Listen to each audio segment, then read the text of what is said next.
Eto na, ang isaw I saw the signs.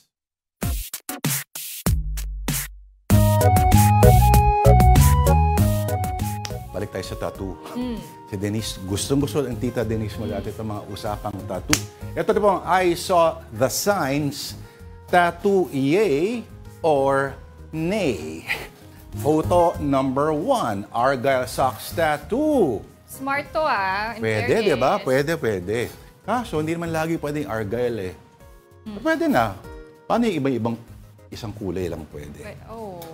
Black and white. Okay. Pero ang galing. Parang mukhang socks talaga. Di ba? Next. Tita Pao? Next tattoo. Aba, yun lang. East, west, south. Mali-mali lang yung direksyon ng kanyang Oo, baka peke yung compass sa pinagbasehan niya for this, Oo. At least tama yung north. Yun yung importante. And that's all you need. Your true north, ika nga. Wag lang Peter. Alright. Photo number 3. Believe in yourself and never lose hope. Hey. Baka, alam mo, baka coded no? Baka friend niya si Yosef. Di ba? Oo. At si Hoop ay friend niya. Sana Or si Hoop. May meaning talaga yan, no? Meron pa ba tayong photo? Meron pa.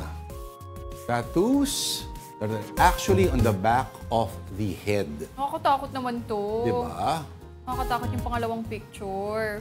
May buhok pa eh. Tinira niya yung buhok niya. So, obligado ka na i-shave lagi para makita.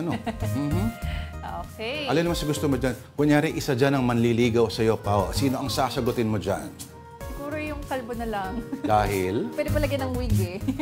Pwede naman tong isa. Yun nga lang, sayang yung pangil. Alright? Meron ka bang tattoo, Pao, na invisible? Wala. Baka next time na lang. Gusto ko kasi pag ikakasal ako, wala munang tattoos para maganda yung pictures. Akala ko, imbis na sing-sing, papatuto mo yung Pwede rin, di ba? pangalan.